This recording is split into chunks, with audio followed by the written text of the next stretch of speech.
यहाँ पे LC है, अगर मैं इसको ओमेगा स्क्वायर करूंगा तो 1 अपॉन क्या बन जाएगा LC।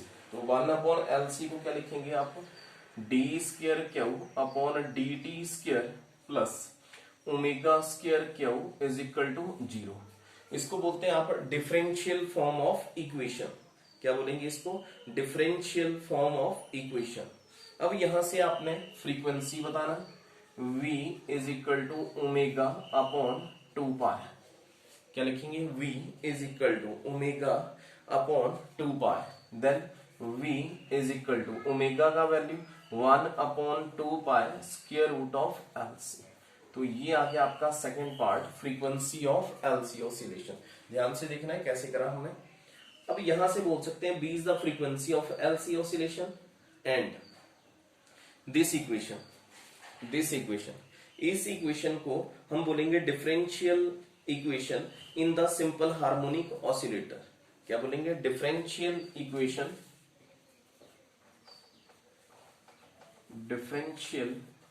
Equation in the form of क्या बोलेंगे, differential equation in the form of simple harmonic oscillator. Simple harmonic oscillator. तो इसके बाद जो आपका, अगर हम इस कंडीशन में बोले if t is equal to 0, if t is equal to 0 and q is equal to q0, अगर मैं t की वैल्यू जो है वो 0 के इक्वल पुट करूं और q की वैल्यू जो है वो भी 0 के इक्वल पुट करूं, तो यहां से अगर आप q की वैल्यू निकालेंगे then q is equal to किसके इक्वल लिख सकते हैं, q0 cos ओमेगा t। क्या लिखेंगे, cos ओमेगा t। तो अगर आपको फ्रीक्वेंसी पूछा है तो यहां तक आप इसको सॉल्व कर सकते हैं।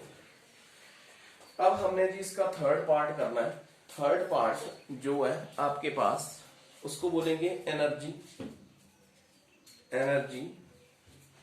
या conversion of energy during oscillation. Last part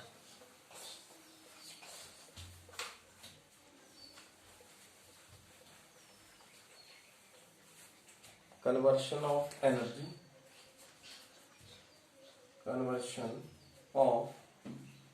energy during oscillation.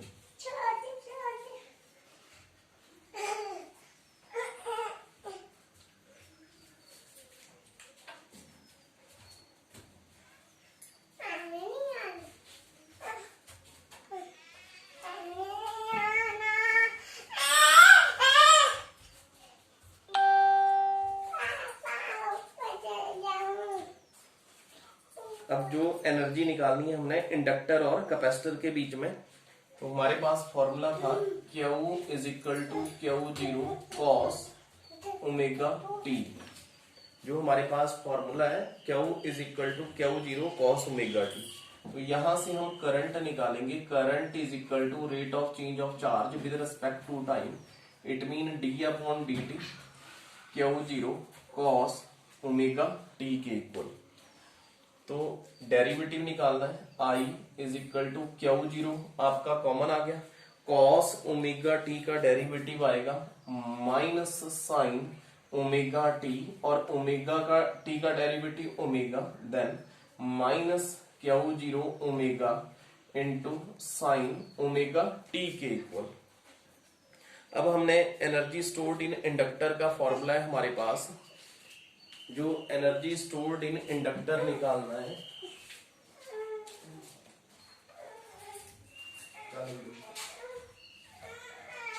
Q is equal to Q0। अब आपको पता है energy stored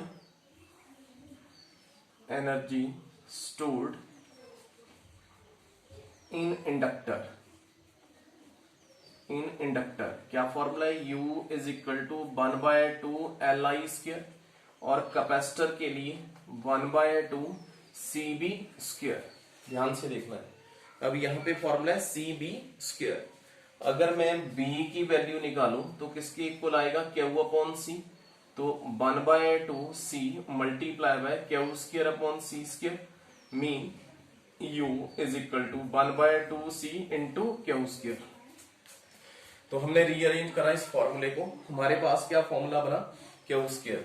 it means current I is equal to, यहां से लिखेंगे आप क्यू का वैल्यू पुट करना है, तो क्यू का वैल्यू क्या आ जाएगा, UE is equal to energy stored in capacitor UE Q square upon 2C that is. अब क्यू का वैल्यू हमारे पास कितना है, क्यू का वैल्यू है Q not cos omega T, तो क्या लिखेंगे Q not square cos square omega T divide by 2C के इक्वल। तो ये आ गई हमारे पास फर्स्ट कंडीशन, इसको नाम दे देंगे इक्वेशन नंबर 1।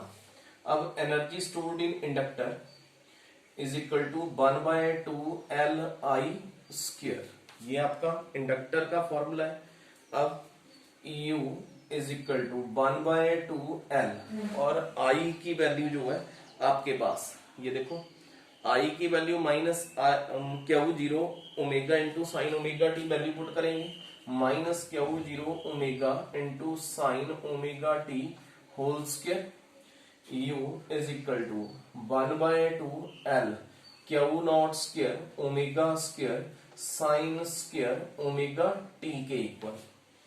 ये हमारे पास दूसरे की वैल्यू आ गई। इट मींस अब यहां से ओमेगा स्क्वायर ध्यान से देखेंगे, omega is equal to 1/√LC then omega square 1/LC।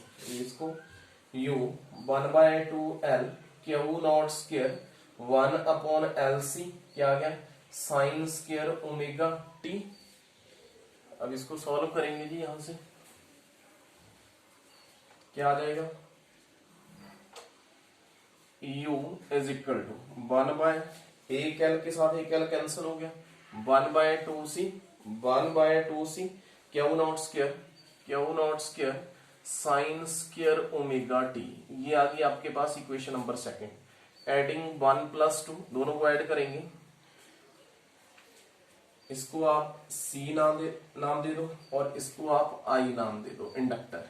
तो total energy is equal to UC plus UI, UT UC का वैल्यू है Q not square upon 2C cos square omega t और plus q not square upon 2C sine square omega t. It means total energy q not square upon 2C common क्या आ गया, cos square omega t plus sine square omega t. It means ut is equal to q not square upon 2C constant. तो ये आपकी third part. तो यहां से आपने याद रखना है कि ये जो क्वेश्चन है ये 3 अलग अलग पार्ट में आ रहा है। फर्स्ट में हमने क्या फाइंड आउट करा कि LC ऑसिलेशन कैसे काम करता है, तो मैंने आपको बता दिया कि जो LC ऑसिलेशन है, इंडक्टर और कैपेसिटर जो है एक दूसरे के बिल्कुल पैरेलल कनेक्टेड है। अगर सपोज इंडक्टर फुल चार्ज है तो कैपेसिटर क्या रहेगा, फुली डिस्चार्ज। अगर इंडक्टर फुल चार्ज है इसका मतलब उसके अंदर मैग्नेटिक फील्ड मैक्सिमम है। अगर कैपेसिटर फुली डिस्चार्ज है इट मींस उसके अंदर जो इलेक्ट्रोस्टैटिक एनर्जी है वो इक्वल टू 0 के इक्वल है। दोनों एक दूसरे के अपोजिट वर्क करेंगे। अगर एक चार्ज है तो दूसरा डिस्चार्ज है। अगर कैपेसिटर फुल चार्ज है तो अपने चार्ज या करंट को किसको ट्रांसफर करेगा, इंडक्टर को। अगर कैपेसिटर धीरे धीरे डिस्चार्ज होगा तो इंडक्टर धीरे धीरे चार्ज होगा। अब काम करना कब बंद कर देंगे, जब एक फुल चार्ज होगा और एक फुली डिस्चार्ज होगा। तो इसकी अलग अलग पोजीशंस है। उसके बाद हमने फाइंड आउट करा frequency of LC oscillation that is B is equal to 1/2 pi square root of LC। और लास्ट पोर्शन में हमने निकाला एनर्जी स्टोर्ड इन इंडक्टर और कैपेसिटर, दोनों एक दूसरे के पैरेलल थे तो दोनों का फॉर्मूला हमने यूज करा। तो ये आपके पास एक ही इक्वेशन है। तो याद रखेंगे हमने एक क्वेश्चन के 3 अलग अलग पार्ट करे और ये तीनों पार्ट अगर सिंगल फॉर्म में आते हैं, सिंगल आता है, इट्स योर 3 मार्क्स क्वेश्चन। अगर 2 पार्ट को कंबाइन कर देगा it mean it is your 5 marks question. तो आफ्टर दैट नेक्स्ट वीडियो में हम करेंगे next topic power of N AC circuit. तो आप इस टॉपिक को अच्छे से रिवाइज कर लेंगे। नंबर आपको मेरा पता है, अगर कोई दिक्कत हो कोई प्रॉब्लम हो तो आप मेरे को व्हाट्सएप कर सकते हैं। तो एक बार जिन बच्चों को नहीं पता है तो एक बार से फिर लिख रहा हूँ, 2 नंबर है मेरे, उन दोनों पे ऊपर व्हाट्सएप कर सकते हो। 9464641599।